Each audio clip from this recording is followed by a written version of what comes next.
A couple of weeks ago, Abby Zwerner was teaching her class when all of a sudden a 6-year-old boy out of nowhere, we're told, pulled out a gun and fired upon this teacher. And for a while, that was the narrative that people were going with. Now, some people, of course, tried to make the narrative and spin the narrative into, oh my god, look at the white privilege. A 6-year-old white boy shot his teacher. How dare white kids do this? White parents are so bad. Gosh, white people ruin everything. But of course, that was quickly debunked when we discovered that the child was black.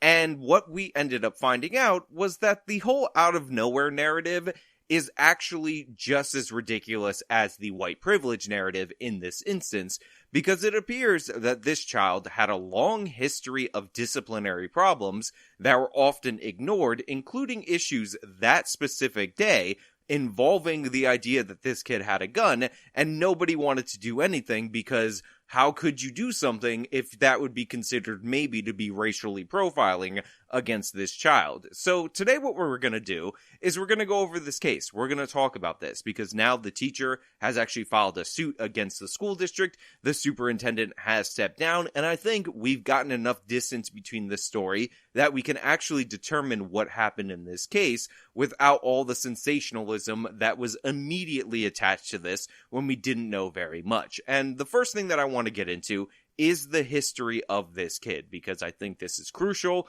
for you to understand, and it's also important for you to understand that policies about equity and suspensions that say, oh, well, we're suspending black kids way more than white kids, we're not going to acknowledge the fact that they behave way different than white kids, therefore racism, led to this kid being able to go unchallenged throughout the school time and time again, despite obvious warning signs. But before we get into that, this video is not sponsored. This one is for my members over at actualjusticewarrior.com/join.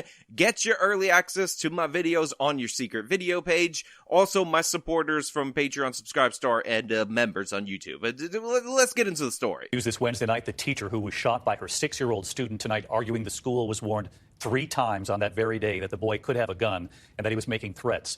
Her lawyer tonight now revealing a chilling timeline here, also revealing the teacher still has that bullet lodged in her chest. Now look, while these warnings that happened that very day were ignored and that unfortunately nearly cost this teacher her life, in reality, this story actually goes back a little bit further, because if all of a sudden you're getting all these claims related to whether or not this kid could have had a gun same day, you could understand if it's this angel-behaved child normally, how this normally wouldn't be a thing that would cause the red flags. So we're going to set aside what happened for that day for a little bit later and go into the history of this child, because he had a long history of disciplinary issues, violent issues, all kinds of problems in the school, and the school was not allowed to implement consequences against this kid that made any sense. So the student in question in this first grade class constantly attacked staff verbally by swearing at teachers and students as well, including whipping other students with his belt.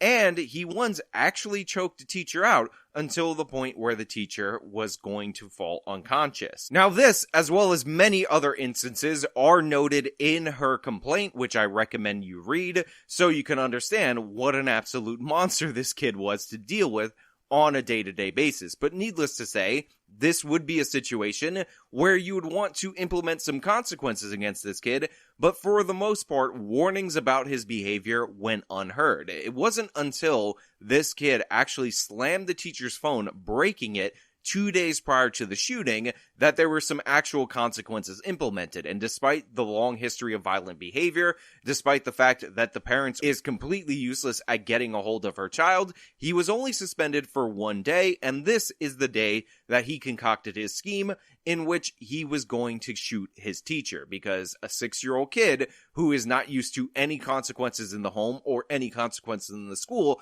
thinks that the slightest implementation of consequences is deserving of an attempted murder when he's raised to be a little monster. Again, this is one of those mothers that likely always takes the side of her boy, and when her boy does something wrong, she's the first one to throw out the racism allegations against people. These are the people who benefit from the equity and suspension policy, from the soft treatment that likely, if it did not exist, could have corrected some of this bad behavior of this kid, and then a teacher wouldn't have been critically wounded and in fear for her life while teaching in school. Here's our Chief Justice correspondent, Pierre Thomas, tonight. 2 weeks after she was shot by her 6-year-old student in an attack that stunned the nation, teacher Abby Zwerner is breaking her silence. Her attorney accusing the school of failing to stop the violence. Despite multiple warnings, the boy was dangerous. However, what we learned through this complaint is that this instance is actually significantly worse, if you can believe it, than a first grader managing to get a firearm into the school and then shooting at his first grade teacher. Throughout the course of the day, there were warning signs. There were specific warnings, 3 of them, that were basically ignored by the staff. So I just want to point out that this took place on January 6th, aka the darkest day in our Republic history. Where were you? January 6th, I was in a car dealership trying to buy a car, and then the guy tried to tell me that frame damage wasn't serious damage, and I didn't believe him. I thought frame damage was serious, and then I looked up on the TV, and guess what I saw? I saw our Republic getting frame damage. I saw democracy worldwide getting frame damage. Where were you? January 6th. Let me know down in the comments below. Down in the comments below. Where were you? 3 times.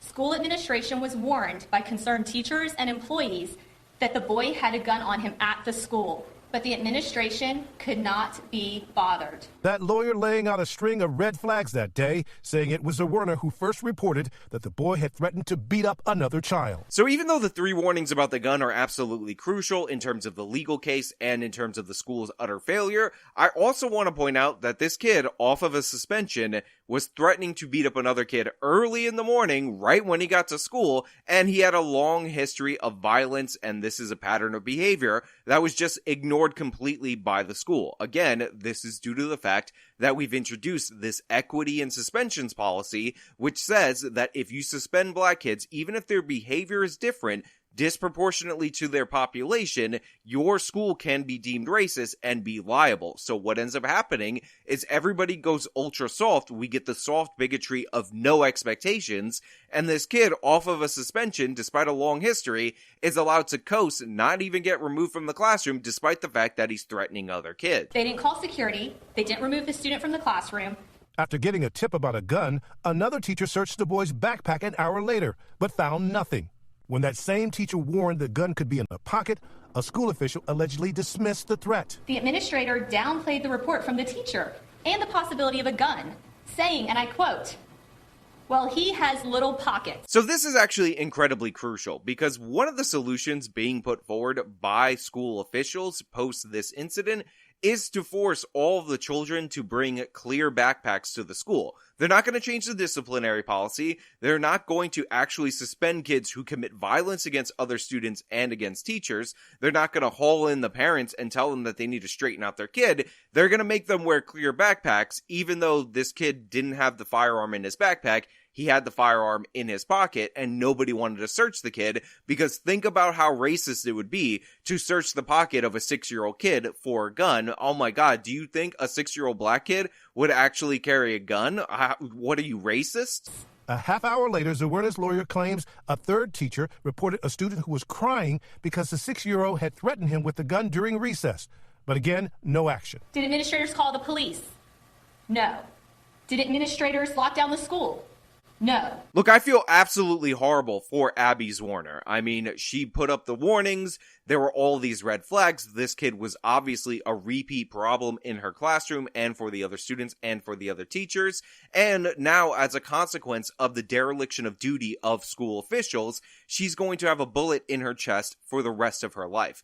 But the thing is that kid also threatened another student. A first grader threatened likely another first grader at recess with shooting him. This kid with a long history of violence in a country where we're supposedly so concerned about school shootings that after the Columbine incident, we ended up arresting a kid for chewing up a Pop-Tart and pointing it as a gun. Now a kid says, he threatened me with a gun, I'm scared that I'm gonna die, and that's just let go. That was just no big deal. It's just a student, it's just a first grader. Think about how you feel if you're a parent already by the fact that this kid was able to bring a gun and fire it off into the classroom unchallenged. But think about how you feel now knowing that he likely, if he was angry enough, would have shot one of the other students if he just decided that's what he wanted to do.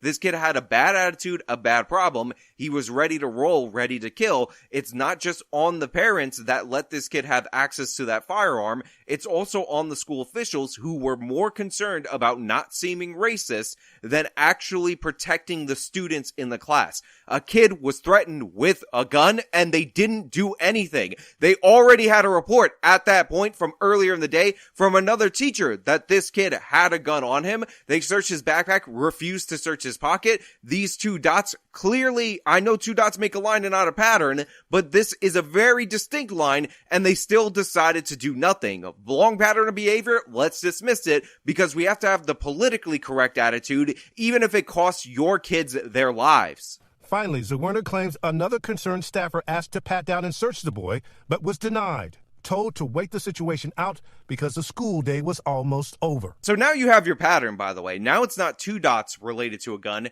It's three distinct dots. You have the threat, first of all, to beat up a student earlier in the day that didn't have anything to do with the gun. So we'll count that as 0.5. Then you have the first instance where somebody thought the kid had a gun. Then you have the student, the first grader, who was threatened to be shot by this kid. Then you have another staffer thinking that this kid has a gun. They refuse to search his pockets. They refuse to pat him down. Again, equity and suspensions. How dare they presume that this kid, that now three separate people say has a gun on him, actually has a gun on him? That's obviously racism. I mean, ignore his long history of violence.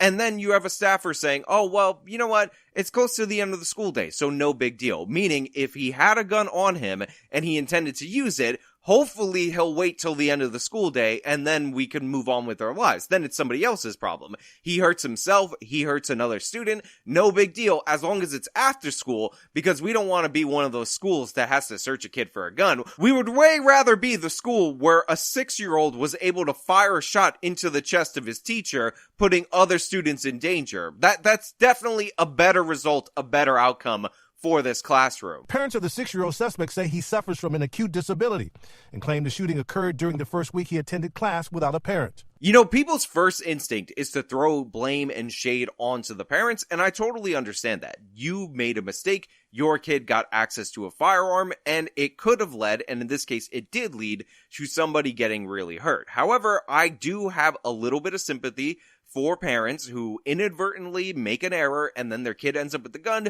because that's a nightmare situation for the parents as well.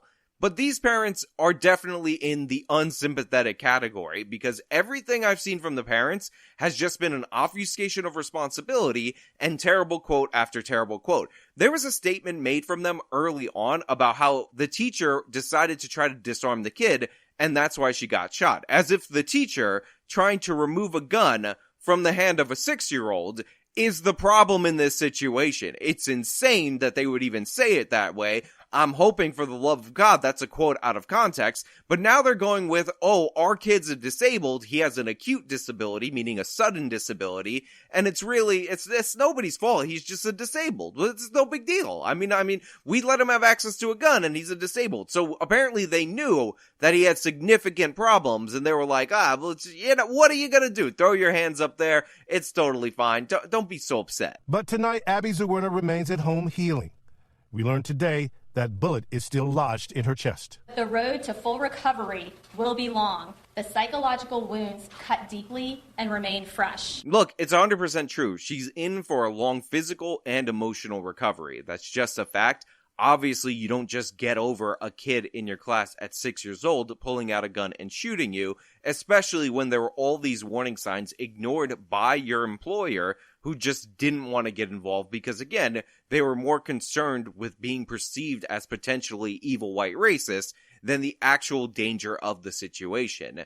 That being said, it's just a terrible story all the way around. The fact that the race grifters tried to make this a white kid and then were proven wrong. The fact that the school is pitching as a solution clear backpacks so you could see the gun when they searched the kid's backpack and he had the gun in his pocket, and the issue is their disciplinary policies, and the fact that staffers would rather seem woke than actually do their job and secure the school is also very troubling. But hey, Those are just my thoughts. Let me know your thoughts down in the comments below. If you like the video, you show them by leaving a like. Subscribe for more content. Follow me on all my social media. Support me via the support links in the description box of this video. This has been me talking about how equity in suspensions once again leads to dire consequences. Till next time.